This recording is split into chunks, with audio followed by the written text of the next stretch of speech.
Nice. Tapping in. All rise. Okay. I don't know what TOA means, but I'll figure that out when I read the post. Let's do it. Two of Annihilation. Okay. This is a campaign I've been in before, so I won't. So I actually know everything. Man, Wizards designed that. I actually don't. I like it. It was pretty good. My DM was great. Really nice guy. Love him to death.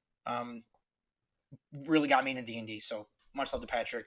If you're watching this, if you ever end up watching this, appreciate it. You're an awesome person. Um, so I know, yeah, I know all this ending. I think Wizards balanced the last boss fight really badly, but that's just me. And there's really nothing he can do about it. So what are you gonna do? All right, here we go.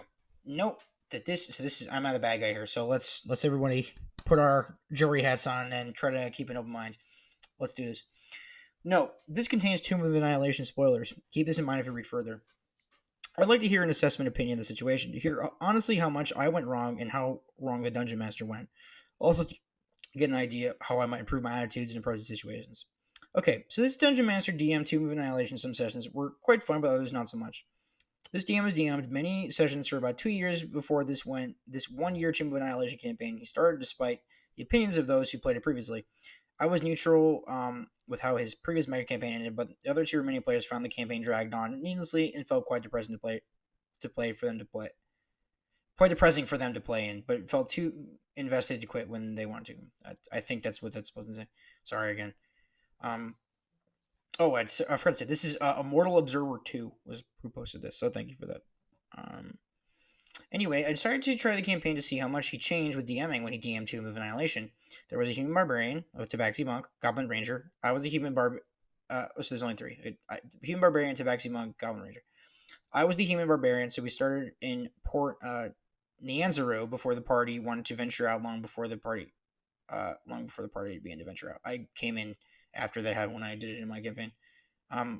Shortly after a hedonistic healing fighter joined the party and a dragonborn druid, uh, before long, we ventured out and found interesting places, and a big highlight was Vorn.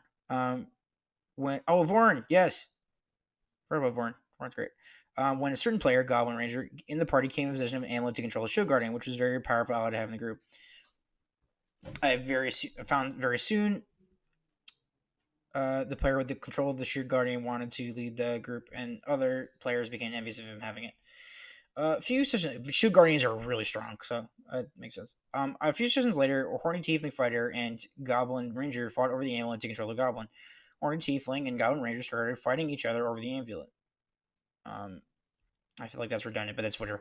Horny Tiefling blinded the Goblin, and Tiefling asked me to have it. Me seeing the Goblin is now blind, partly would rely on the Golem to see effectively. She, like, stabbed his eyes out? There? I don't know. What, their eyes out? What the fuck? Okay. All right. I decided to roleplay with it briefly, but was determined to come up with an arrangement where we can each get to have a turn to control the amulet upon the next day while I was carrying the blind goblin. He pickpocketed. Oh, wow! But while I was carrying the blind goblin, he pickpocketed the amulet off me. He was supposed to have a disadvantage, but the goblin ranger didn't. I managed to steal it off me before I could enact these arrangements. The DM ignored the disadvantage. I figured the DM made some kind of meme, as he put it, of being the Goblin Ranger's player's stepdad, and figured was DM's favorite for some reasons unknown to me. All right, first red flag. Point in favor of OP so far. We got a DM ignoring a ruling because of blindness. All right, and also allowing player combat. So maybe we'll even put two. Well, actually, no, that's not really. Just one for now. Letting the players do that is questionable. But strike one. Okay, the Tiefling player still seemed interested to have it, and I could the tension wouldn't go away until we got some arrangements for sharing the Vorn. I was a bit annoyed the Goblin did cheat, and the DM did nothing about it, so I decided to fight the Goblin and force them to. Well, that's not that great. Force them to share it and give them the next magic item I found to try to compensate for that. DM, upon seeing the grapple and fighting, spawned a huge Battlelord to attack the party without any warning or indication because it was fighting, but they were already fighting. Somehow, I and the level 3 party members managed to survive and escape the Battlelord. I barely survived one shot from the Battlelord, which split the party into two groups. We learned our lesson, perhaps. I could have approached it better, but the Battlelord encounter felt out of nowhere and unfair. And I did complain to the DM and asked why it made sense for a Battlelord to attack the group. I tried to explain to the DM after session my motivations about sharing the spotlight in the party. Liam's fixated on his meme of the goblin player being his stepson, even though this isn't true, and does seem to be a weird meme. A few sessions after that, 5 to 7 sessions after Ras Nizzi got an army to invade Port Nyanzaru for some unknown reason. After doing immense damage to Port Nyanzaru through ridiculous luck on our part, we managed to kill Ras Nizzi. Ras Nizzi, excuse me. Oh, I think he's like the snake. He's like a UNT chieftain or something like that. After a few sessions after Port Nyanzaru, and that was massacred and raised as the Horde and Tiefling's father, one of the player's Tiefling characters from the DM's previous campaign, who was playing the Team of Annihilation campaign, who became a Power Devil, came to visit Port Nyanzaru. Um, the DM started posting memes on D&D Facebook page that no one reads except himself, and occasionally me. Started creating meme page images about Port Nyanzaru being destroyed constantly, which he posted to his Facebook page. Later on, when the parties were split up again, one player group encountered artist Simber. However, shortly after they encountered him, he was murdered by Red Wizards. One of the players was given the responsibility to guard the Ring of Winter. This player didn't like the Ring of Winter because it paralyzed his arm, and he was a rogue that dual wielded. So we gave it to me, which is strange. The ring was quite interesting and had a lot of fun with it. Eventually, I confronted the Frost Giant expedition that was looking for the Ring of Winter and managed to defeat the Frost Giant chief and free the barbarians. With the barbarians, I resettled Port Castigliar. It was cool that the DM allowed this, and gave me a giant's longship flown by 3 dragons. Very cool. Later on, the priestess of Aro that was in the encampment made a negotiation with my character after 4 in-game months until I would need to return the ring back far north to the Frost Giant Jarl. One by one, players gradually left for reasons to backseat. The backseat monk and Goblin Ranger were caught cheating, reading through a Tomb of Annihilation book by DM, and quitted shortly after being caught. Horny Tiefling was bored and wanted to build harem, but there was no harem. DM had available for said player. Oh, this is a hell of a group. Oh, God. This, welcome.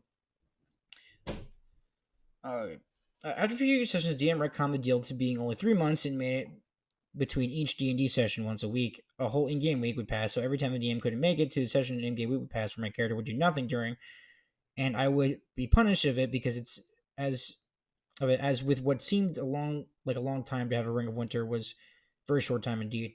I had a lot of fun with this ring, even though as a barbarian with rage, I usually couldn't use it a lot of its features in combat. Just a thing. Just please, if you're not a native English speaker, I completely understand. There's nothing wrong with that. If you are a native English speaker, however, please, for the love of God, proofread. I've had problems with this. I had a paper I wrote where it was just really bad, and I was reading it, and it's hard to read, and it just makes things hard. Just so please. Otherwise, your post is very good. I just wanted to say that because sometimes it's hard. Okay. Anyway, and I understand if people have like stuff where it's hard for them to write or read, and of course that's okay. I'm just, yeah. Sorry. Anyway, continuing.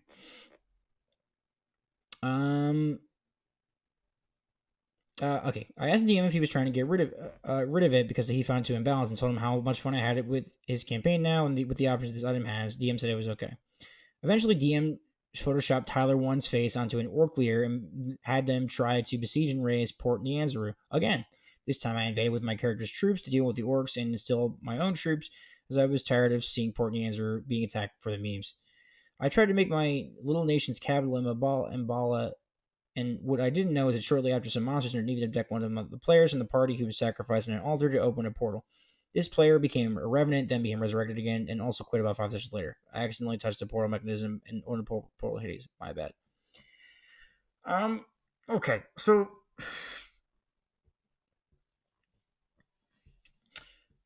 one thing. Okay, so the DM seems to be allowing some questionable stuff and doing some weird, like, killing people stuff. But like the OP, there's some red flags with the OP. Like the OP says that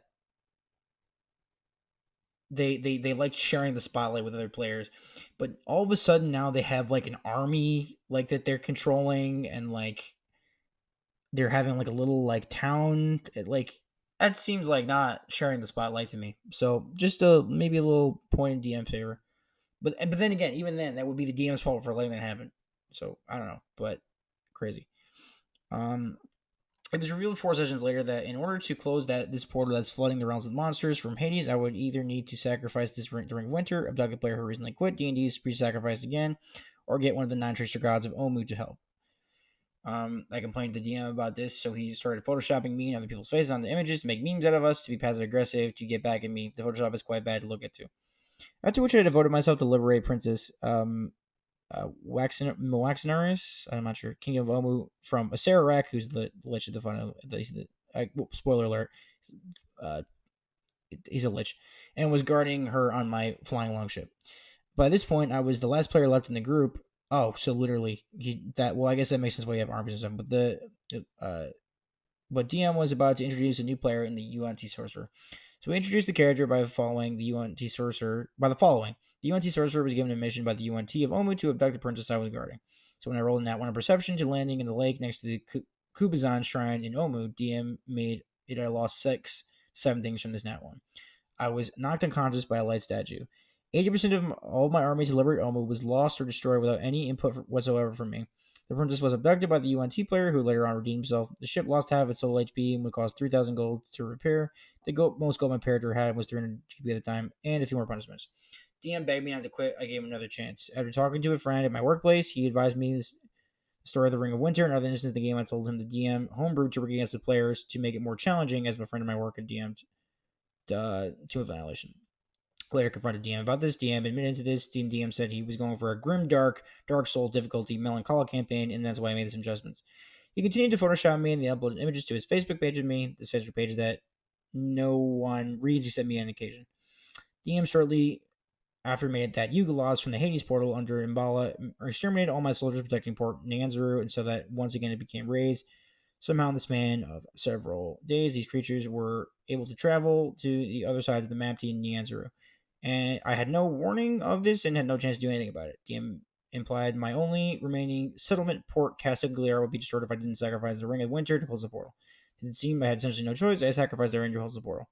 2 sessions later, DM gave UNT a natural armor class of 30, which was much more powerful than my ring even was. Later, GM admitted that he was started making a plot to destroy the Ring of Winter with the Homebrew Portal. I was frustrated, but the DM kept doing this. DM used NPC as Sararak, who promised would give me my ring back, but was a bit suspicious. It turned out Sararak was lying, and DM was sincere about this. Well, he's a lich. I mean, okay, whatever. I was frustrated, but DM kept doing this. Eventually, I sold the Tomb of the Nine Gods, given I was probably over leveled and played it very safe. DM said that NPC and party found a time traveling device, said the NPC helped retcon some mistakes, so certain decisions could be retconned with time traveling. When it came to the end of the dungeon to see if Serac was sincere about making the promise, the NPC said NPC was no longer alive as Serac, suddenly refused to time travel when I found out Serac was lying, and DM was not sincere, so had no way to retcon it. As the campaign ended there, DM invited new players whose group my character was a Serac's servant and now one of the main villains of the campaign. Said DM was surprised when me, new DM, and certain players in my group, players from DM's previous campaign before doing that, did not want my DM group. How much of the above situation is my fault? Um, um, okay. Um, in general, um, I would probably say that the DM is mostly at fault here. Um, just because the DM allowed some stuff and then retconned saying that he, you know, couldn't take it back later. It seemed like he let the OP become overpowered and like have an army and stuff. So a lot of it is his fault. Some of the stuff is like I don't know, but being able to solo the Tomb of Annihilation, it just doesn't seem to be fun. And like having, I mean, it's a Sararak, so he's a lich. He's probably gonna lie, So that part just seems self evident to me. So maybe not that part, but the fact that the DM let this person have like an entire army and stuff and random crap and like it's most of the DM's fault, and then retconning later is a dick move. So I have to side with the OP on this one, personally. But my God, that's a lot, and it got kind of confusing at sometimes. So I'm not exactly sure what happened. Um, so yeah, that's my verdict in that one. So thank you to Immortal Observer too. Okay.